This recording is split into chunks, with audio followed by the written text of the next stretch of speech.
Hi friends, எல்லோரும் எப்படி இருக்கீங்கோ? நல்லா இருக்கீங்களா? நான் சூப்பராக இருக்கேன். இன்றைக்கி சப்பாத்தியும் பூசணிக்காய் பல்லியம் பண்ணியிருக்கேன். நான் எப்படி பண்ணியிருக்கேன்னு பார்க்கலாம் வாங்கோ. வீடியோக்குள்ளே போகலாம். எண்ணெய் ஊற்றி கடுகு போட்டிருக்கேன். ஆல்ரெடி வெஜிடபிள்லாம் கட் பண்ணி வச்சிட்ருக்கேன். கடுகு போட்டு வெங்காயமும் கறிவேப்பிலையும் போட்டு நல்லா ஃப்ரை பண்ணலாம்.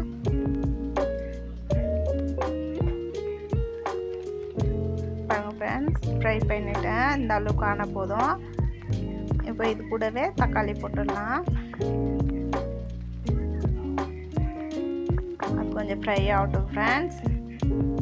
இது ஃப்ரை ஆகிறதுக்கு கொஞ்சம் சால்ட் போட்டு மஞ்சள்தூள்,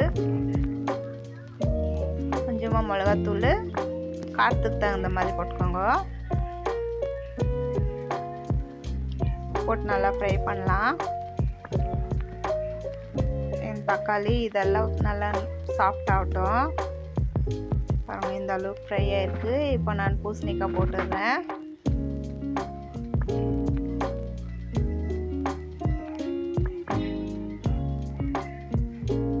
பாருங்கள் ஃப்ரெண்ட்ஸ், நல்லா திருப்பி கொடுத்துட்டேன். கொத்தமல்லி போட்டு கொஞ்சமாக தண்ணி ஊற்றிட்டு நம்ம ஒரு விசிலுக்கு வச்சிடலாம்.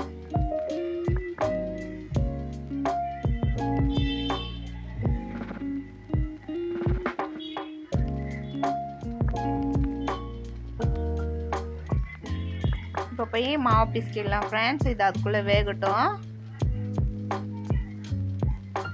பாருங்க, கொஞ்சமாக சால்ட் மட்டும் தான் போட்டுருக்கேன்.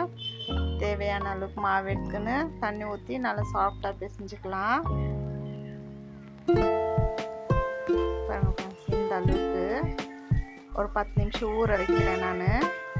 அதுக்குள்ளே இது என்ன ஆயிடுச்சு பார்க்கலாம். பாருங்கள், நல்லா வெந்து வந்துடுச்சு. பாருங்க, இதுதான் சரியான இது. தண்ணி ஜாஸ்தி இல்லை, கட்டியாக இருக்குது. சப்பாத்திக்கு சரியாக போயிடும் ஃப்ரெண்ட்ஸ். போதும். நம்ம போய் சப்பாத்திக்கு தேய்க்கலாம் ஃப்ரெண்ட்ஸ். தேய்ச்சிட்டு சுட்டுடலாம். நீங்கள் யாரெல்லாம் சப்பாத்திக்கு இந்த மாதிரி பூசணிக்காய் பல்லியத்தில் சாப்பிடுங்க சொல்லுங்கள் ஃப்ரெண்ட்ஸ். ஆனால் ரொம்ப டேஸ்ட்டாக இருக்கும், நல்லாவும் இருக்குது. கொஞ்சம் ஸ்வீட்டாக இருக்கும். கொஞ்சம் காரம் மாத்திரம் எக்ஸ்ட்ரா போட்டுக்கோங்க. அப்போ அந்த ஸ்வீட்டுக்கு காரம் கொஞ்சம் நல்லா எடுத்து இதாகும்.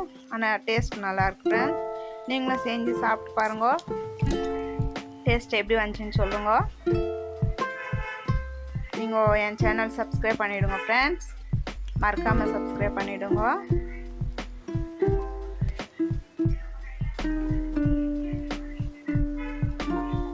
உங்களுக்கு இஷ்டம் இருந்தால் ப்ளீஸ் லைக் கொடுங்க ஃப்ரெண்ட்ஸ்.